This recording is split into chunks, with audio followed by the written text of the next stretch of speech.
Éveillez-vous.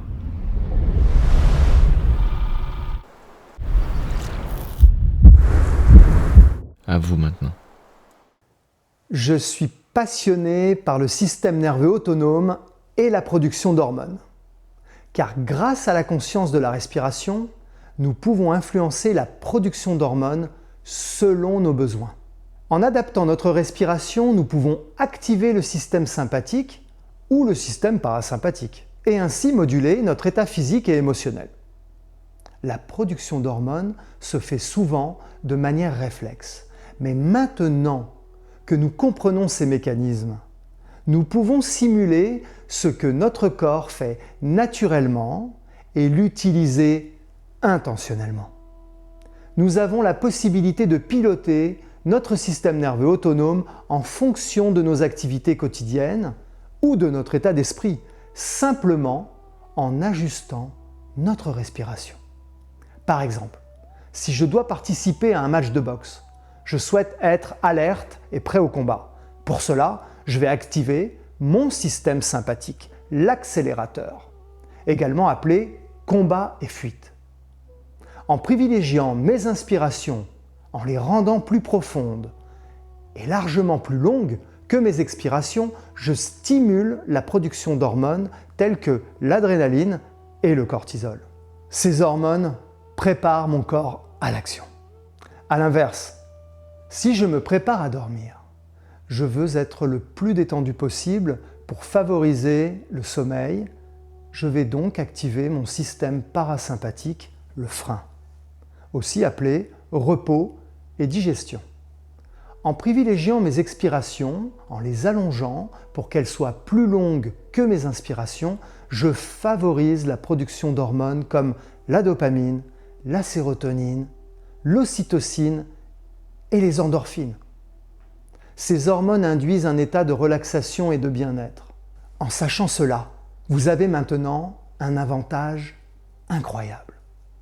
Vous pouvez être vos propres alchimistes et influencer votre état interne en fonction de vos besoins, simplement en adaptant votre respiration. Notre système nerveux autonome et la production d'hormones sont étroitement liés.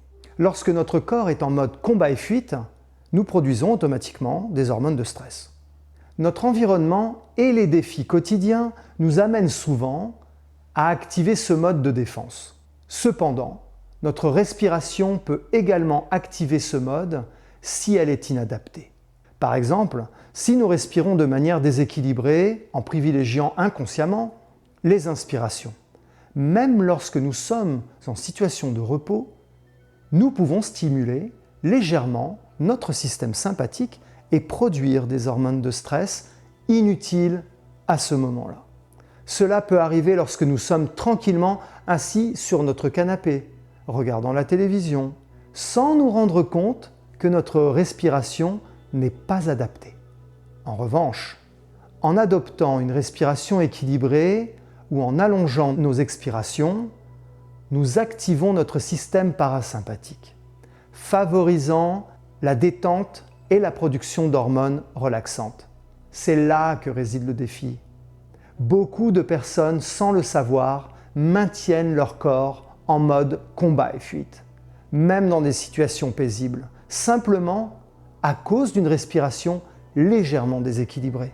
À court terme, ce déséquilibre peut sembler anodin, mais sur le long terme, l'accumulation de ces cycles respiratoires inadaptés peut contribuer à des états d'anxiété, de stress chronique ou de dépression.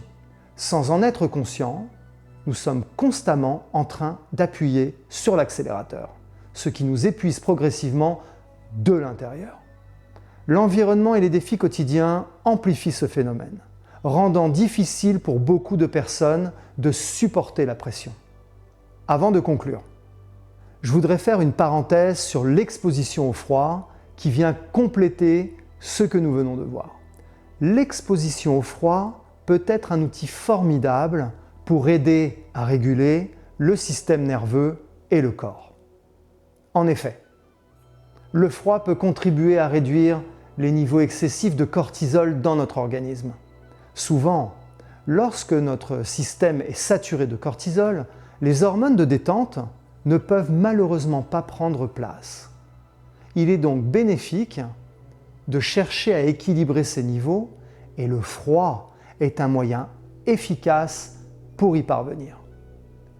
En intégrant l'exposition au froid de manière appropriée dans votre routine, vous pourriez améliorer la qualité de votre sommeil, réduire votre anxiété et votre réponse au stress.